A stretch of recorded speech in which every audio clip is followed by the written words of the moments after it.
जो हमारा टॉपिक है आज वो है स्टेशनरी वेव्स। क्या है? हेडिंग डालिए।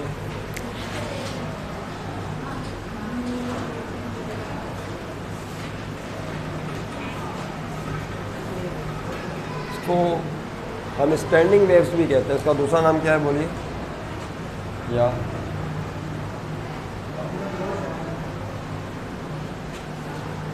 Standing waves.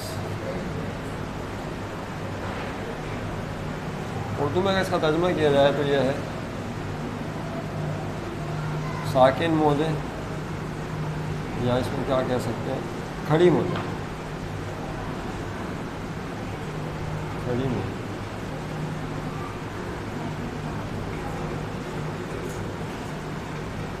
दोनों तरह से इसको ट्रांसलेट कर सकते हैं, साकिन मौजे या स्टैंडिंग वेव्स।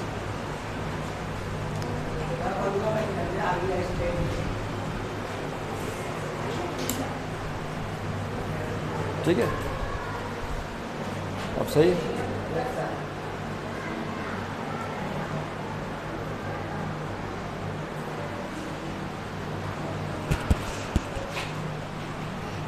ओके,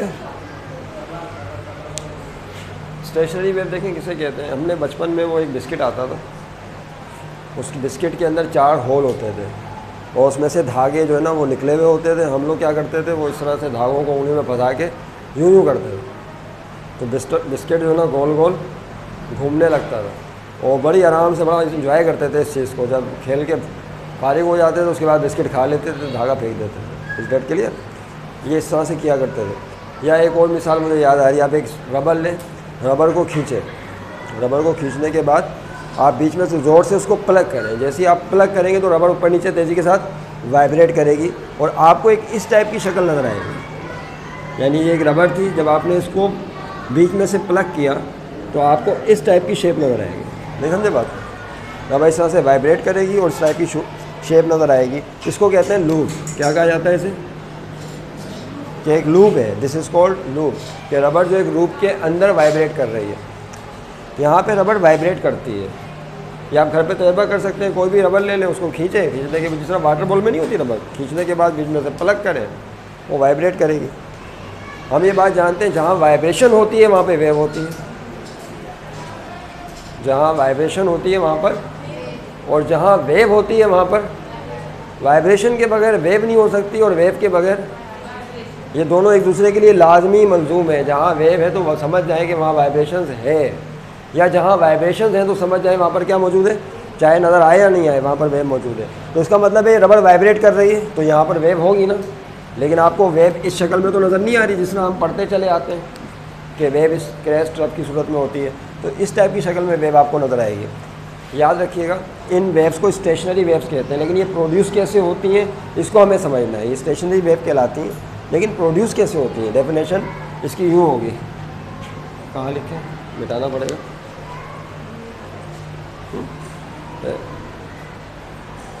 देखिए इसको ऐसे आप इसकी डेफिनेशन लिखें, when 2 waves of same frequency and amplitude superpose, नहीं, amplitude moving in opposite direction, moving in opposite directions, superpose on each other,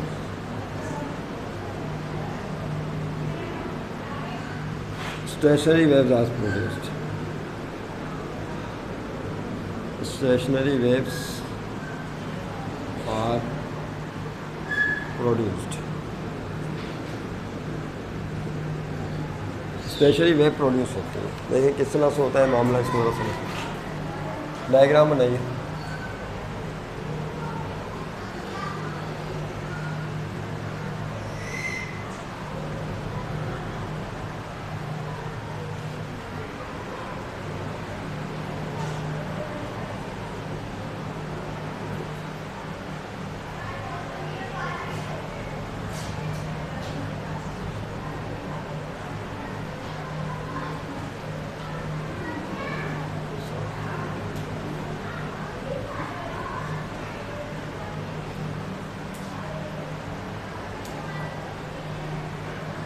okay, देखिए यहाँ पर इसको समझ लें क्या हुआ है यहाँ पर मामला। ये वही रबड़ या स्ट्रिंग है जिसको आपने दो सपोर्ट्स के दरमियान कस दिया, क्लैम्प खींच दिया। जब आप उसे सेंटर से प्लग करते हैं ना तो देखिए क्या होता है क्या है। जब आप उसको सेंटर से फर्स्ट कर लें, आपने इसको ऊपर की तरफ प्लग किया, इसको ऊपर की तरफ प्लग करने के बाद छोड़ दिया तो ऊपर नीचे तो ये वाइब्रेट करेगी, जाहिर सी बात है। स्टेशनरी वेव की तारीफ हमने क्या पढ़ी, when two waves of same amplitude and frequency moving in opposite direction superpose on each other then standing waves are produced. कि जो वेव जिनके एम्पलीट्यूड सेम हो, फ्रीक्वेंसी सेम हो, अपोजिट डायरेक्शन में मूव कर रही हो, जब वो एक दूसरे पर मुंतबिक होती हैं, उनमें कौन सा इंटरफेरेंस होता है, इंतबाक को क्या कहते हैं, इंटरफेरेंस। जब वो एक दूसरे पर सुपरपोज होती हैं तो उसके नतीजे में स्टैंडिंग वेव नज़र आती हैं। अब ये सब होता कैसे, ये आपके सामने है। देखिए यहाँ पर आपने क्या किया, इसको ऊपर की तरफ प्लग किया, जैसे ही प्लग करने के बाद छोड़ेंगे तो दो वेव्स क्रिएट होंगी। कितनी, दो, एक लेफ्ट पर मूव करेगी और दूसरी राइट पर मूव करेगी। ये समझ लें कि आप दो क्रेस्ट पैदा कर दिया आपने, क्या कर दिए, क्रेस्ट, एक लेफ्ट पर जा रहा है और दूसरा राइट पर जा रहा है। अच्छा, होगा ये कि ये वाला जो क्रेस्ट लेफ्ट पर जा रहा है वो इस बाउंड्री से रिफ्लेक्ट होगा। हम पढ़ चुके हैं जब कोई क्रेस्ट डेंसर मीडियम से रिफ्लेक्ट होता है तो होता क्रेस्ट है, क्या बन जाता है, ट्रफ। क्या बन जाता है, ट्रफ बन के लौटेगा। और ये वाला क्रेस्ट, ये जो राइट हैंड साइड पे जा रहा है अपोजिट डायरेक्शन में, ये जब इस डेंसर मीडियम से रिफ्लेक्ट होगा, जिसको हमने रिफ्लेक्शन ऑफ वेव वाले टॉपिक में तफसील से पढ़ा है, जब ये रिफ्लेक्ट होगा तो ये क्रेस्ट है, ये भी क्या बन जाएगा, ट्रफ। यानी दो क्रेस्ट मूव कर रहे थे, रिफ्लेक्ट हो गए, क्या बन गए, ट्रफ। अब ट्रफ के ऊपर सुपरपोज होगा। कौन सा इंटरफेरेंस हो रहा है, कंस्ट्रक्टिव इंटरफेरेंस। ट्रफ के ऊपर सुपरपोज होगा और दोनों ट्रफ एक दूसरे से पास हो जाएंगे। पास होने के बाद क्या होगा, फिर ये रिफ्लेक्ट होंगे किससे, डेंसर मीडियम से। ये है ट्रफ, क्या बन जाएंगे, क्रेस्ट। फिर क्रेस्ट बनकर दोबारा सुपरपोज होंगे एक दूसरे पर, फिर कंस्ट्रक्टिव इंटरफेरेंस होगा। यानी आप गौर करें, तेज़ी के साथ क्रेस्ट और ट्रफ मूव करते रहेंगे अपोजिट डायरेक्शन में, एक दूसरे पर कंस्ट्रक्टिवली इंटरफेरेंस करते रहेंगे और आपको एक लूप की शक्ल नजर आएगी। हालांकि आपको ऐसा लगेगा कोई वेव ट्रेवल नहीं कर रही, ऐसा महसूस होगा, हालांकि वेव इसके अंदर से तेज़ी के साथ क्रेस्ट और ट्रफ पास हो रहे होंगे। तो ये दो विद इन बाउंड्रीज के अंदर जो है वेव्स ट्रैवल कर रही होंगी। चूँकि ये एक लूप की सूरत में आपको नज़र आती है, लिहाजा इनको स्टैंडिंग वेव भी कहा जाता है। क्या कहते हैं, ऐसा लगता है वेव खड़ी हुई है, स्टैंडिंग वेव्स कहा जाता है। और दूसरा नाम इसका क्या बताया, स्टेशनरी। स्टेशनरी का मतलब है कि आपको ऐसा लगता है कि जैसे ये मूव नहीं कर रही, हालांकि ये मूव कर रही होती है, ये बात ध्यान में रखिएगा। तो इनको स्टेशनरी वेव भी इसलिए कहा गया है, साकिन मोड है। तो यहाँ पर मुसलसल याद रखिएगा, फिर से सुन लें, स्टेशनरी वेव कब पैदा होती हैं, जब दो वेव्स जिनके एम्पलीट्यूड सेम हो और फ्रीक्वेंसी सेम हो, अपोजिट डायरेक्शन में मूव करते हुए एक दूसरे पर सुपरपोज हो जाए, तो उसके नतीजे में स्टैंडिंग वेव प्रोड्यूस हो जाती है। ओके, ये डेफिनेशन आपके सामने है। अच्छा देखिए, जब ये स्टेशनरी वेव पैदा होगी, एक लूप के अंदर पैदा किया आपने, ये 2 लूप में भी हो सकती है, 3 लूप में भी हो सकती है, 4, डिपेंड करता है कि फ्रीक्वेंसी कैसी है। जैसे फ्रीक्वेंसी बढ़ाते जाएंगे, नंबर ऑफ लूप्स भी बढ़ते चले जाएंगे। याद रहे कि यहाँ पर जो मीडियम पार्टिकल ऊपर नीचे वाइब्रेट कर रहे हैं तेज़ी के साथ, वो कौन सा पॉइंट है जहाँ पे मैक्सिमम एम्पलीट्यूड के साथ मीडियम पार्टिकल वाइब्रेट कर रहे हैं, वो कौन सा एक पॉइंट है सिर्फ, कौन सा वाला है, जहाँ पे एम्पलीट्यूड क्या है, मैक्सिमम है, वो है सेंटर वाला पॉइंट। ये यहाँ पर जो एम्पलीट्यूड है मीडियम पार्टिकल का मैक्सिमम है, उसके बाद क्या हो रहा है, कम होता जा रहा है वाइब्रेशन, कम वाइब्रेशन का डिस्प्लेसमेंट कम होता जा रहा है। और यहाँ पहुँचने के बाद डिस्प्लेसमेंट क्या हो गया, 0। इस तरह राइट पर जाएंगे तो मीडियम पार्टिकल है, उनका डिस्प्लेसमेंट छोटा होता जा रहा है, यहाँ तक कि यहाँ पहुँचने के बाद 0। तो याद है, स्टैंडिंग वेव्स में वो मकामात जहाँ पर मीडियम पार्टिकल मैक्सिमम एम्पलीट्यूड के साथ वाइब्रेट करें, उनको एंटी नोड्स कहा जाता है। क्या कहते हैं, तो ये जो पॉइंट है, these are called antinodes. इसको ऐसे शो करते हैं, इसको एंटी नोड्स कहते हैं, एंटी नोड्स। ओके, और वो मकामात जहाँ पर एब्सोल्यूट वाइब्रेशन 0 हो, यानी कोई भी वाइब्रेशन ना हो, उन पॉइंट्स को नोड्स कहा जाता है। क्या कहते हैं, नोड्स। तो कहाँ पर होंगे, एक नोड यहाँ पर होगा, इसको कैपिटल N से शो करेंगे N1, और एक नोड यहाँ पर होगा जिसको भी कैपिटल N से शो करेंगे N2। तो याद रहे कि यहाँ पे एक एंटी नोड है और 2 नोड्स हैं, और हमेशा 2 नोड्स के बीच में एक एंटी नोड होगा, 2 नोड्स के बीच में एक एंटी नोड होगा और 2 एंटी नोड्स के बीच में नोड होगा। अगर फर्ज कर लें 2 लूप में वाइब्रेट करे स्ट्रिंग, तब वो नज़र आएगा आपको। यानी अगर फ़र्ज़ कर लें, इसी को हम एक मिसाल ले लेते हैं ताकि समझने में आपको आसानी हो जाए।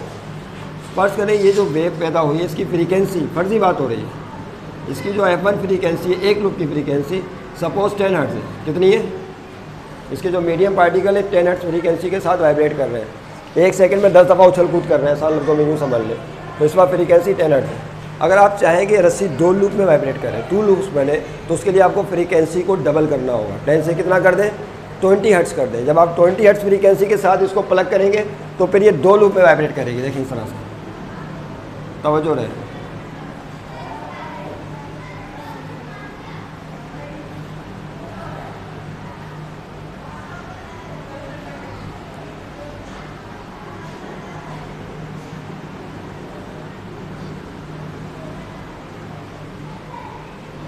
इस तरह से 2 लूप बन जाएंगे। याद है, बताइए इसमें कितने एंटी नोड हैं? बोलिए। एंटी नोड्स कितने? 2 हो गए। एक यहाँ पर होगा एंटी नोड A1 और एक एंटी नोड यहाँ पर होगा। यहाँ पे मैक्सिमम वाइब्रेशन है। अच्छा, नोड्स कितने? नोड्स 3 हो जाएंगे। कितने? जहाँ पे एब्सोल्यूट वाइब्रेशन 0 है। एक पॉइंट कौन सा होगा? ये वाला होगा नोड। एक पॉइंट ये होगा और एक पॉइंट कहाँ पर होगा? बीच में। यहाँ पे भी एब्सोल्यूट वाइब्रेशन 0 है, तो एक नोड ये भी कहलाएगा। इसको N2 कह लें और इसको क्या कह लें? N3 कह लें। तो आपने देखा, जब ये 2 लूप में वाइब्रेट करेगी तो उस वक्त इसमें 2 एंटी नोड बनेंगे और 3 नोड बनेंगे, और इसकी फ्रीक्वेंसी क्या हो जाएगी? फिर 10 का दुगना हो जाएगी। 10 का दुगना क्या होता है? बोले 20 हर्ट्ज। अगर आप चाहें कि इसको 3 लूप में वाइब्रेट कराएं, कितने लूप में?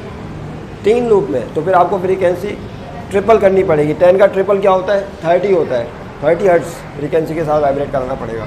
तो फिर इस तरह से जैसे जैसे फ्रीक्वेंसी जितने टाइम्स बढ़ती चली जाएगी, याद रखिएगा नंबर ऑफ़ लूप्स भी बढ़ते चले जाएंगे। खैर, मैं अब दोबारा इस बात को समेट रहा हूँ क्योंकि तो ये बहुत आगे चली जाएगी बात। हमें जो मेन पॉइंट है वो रेजोनेंस डिस्कस करना है मुझे एक्चुअली आपसे। क्या हमारा जो टॉपिक है वो रेजोनेंस। फिर से दोबारा यहीं पे आ जाए। ये तो हम समझ गए कि स्टेशनरी वेव कैसे पैदा होती है, जब 2 वेव्स अपोजिट डायरेक्शन में मूव करें और आपस में मुंतबिक हो जाएं तो स्टैंडिंग वेव पैदा हो जाती है। ये बात समझ में आ गई। एक नोड भी हो सकता है, 2 भी हो सकते हैं, 3 भी हो सकते हैं, 4 भी नोड हो सकते हैं, ये भी समझ में आ गया। ओके, एंटी नोड किसे कहते हैं, नोड किसे कहते हैं, ये भी समझ में आ गया। याद रखिएगा, जब 2 वेव्स आपस में सुपरपोज होती हैं सेम फ्रीक्वेंसी की, तो इसको क्या कहते हैं? जब 2 वेव आपस में सुपरपोज हो, सेम फ्रीक्वेंसीज की वेव्स मैच कर जाए, तो इसे क्या कहा जाता है? ये टॉपिक भी हम पढ़ चुके हैं। वो पेंडुलम बनाए थे ना हम लोगों ने, याद करें। 1 2 3 4 5 6 7 पेंडुलम्स बनाए थे। कुछ पेंडुलम की लेंथ सेम थी, कुछ दूसरे पेंडुलम की लेंथ मुख्तलिफ थी, लेकिन आपस में सेम थी। और फिर जब हमने एक पेंडुलम को वाइब्रेट किया था तो उसी लेंथ का दूसरा और तीसरा पेंडुलम भी वाइब्रेट करने लगा था। याद आ गया आपको? तो इस प्रोसेस को क्या कहते हैं कि जब आप एक बॉडी को मुर्तइश करते हैं तो वही फ्रीक्वेंसी रखने वाली दूसरी बॉडी भी ऑटोमेटिक वाइब्रेटिंग मोशन एग्जीक्यूट करना शुरू कर देती है। This physical phenomena is called resonance. क्या कहा था हमने इसको? रेजोनेंस का नाम दिया था। याद आ गया आपको? इसे कहते हैं रेजोनेंस। उर्दू में क्या कहा था? गुमक। याद करो, याद आ गया होगा। उर्दू में क्या कहते हैं इसे? गुमक। दैट इज कॉल्ड गुमक, रेजोनेंस। लेकिन ये तब पैदा होता है जब एक बॉडी मुर्तइश हो और उसकी फ्रीक्वेंसी किसी दूसरी साकिन बॉडी के साथ मैच कर जाए और उसको भी वो मुर्तइश कर दे। यानी वो खुद तो मुर्तइश है, वाइब्रेट है, लेकिन उसी फ्रीक्वेंसी की दूसरी बॉडी को भी वाइब्रेट कर दे। तो this phenomena is called what? Resonance. क्या यहाँ पे रेजोनेंस नहीं हो रहा? यहाँ पे कितनी वेव क्रिएट की थी आपने प्लग करके? 2 वेव क्रिएट की थी जो अपोजिट डायरेक्शन में मूव कर रही थी। दोनों की फ्रीक्वेंसीज सेम थी। जब दोनों वेव सुपरपोज होती हैं तो उसके नतीजे में स्टैंडिंग वेव पैदा होती है। तो यहाँ पे भी कौन सा अमल हो रहा है? रेजोनेंस का अमल हो रहा है। तो ये बात रोज़े रोशन की तरह वाज़ेह हो गई कि जब स्टैंडिंग वेव्स प्रोड्यूस होती हैं तो वो असल में नतीजा होती है रेजोनेंस का। इसका रिजल्ट है रेजोनेंस का रिजल्ट होती है। तो इस पॉइंट को आप ध्यान में रखिएगा। ओके, तो रेजोनेंस का वो रिजल्ट होता है। तो यहाँ पे क्या पैदा हो गया? रेजोनेंस हो गया, जिसके नतीजे में स्टैंडिंग वेव। तो अगर ये रेजोनेंस नहीं होता तो कभी भी लूप की सूरत में स्टैंडिंग वेव प्रोड्यूस नहीं होती। इस पॉइंट को ध्यान में रखिएगा। तो इतनी बात काफ़ी है आज के लिए। यानी इस टॉपिक के हवाले से मुझे एक्चुअली असल टॉपिक डिस्कस करना था आपसे, रेजोनेंट ट्यूब। क्या नाम है टॉपिक का? रेजोनेंट ट्यूब डिस्कस करनी थी। तो उसके लिए स्टैंडिंग वेव का कॉन्सेप्ट बहुत ज़रूरी था। अगला टॉपिक हमारा है रेजोनेंट ट्यूब। हेडिंग डाले रेजोनेंस इन एपरेटस 2 या experiment 2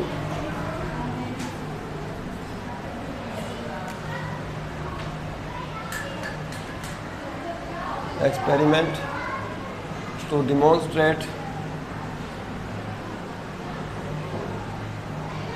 resonance in sound waves. जो साउंड वेव्स है इनमें रेजोनेंस क्या होता है ये हमें डिस्कस करना था एक्चुअली आपसे। Sound waves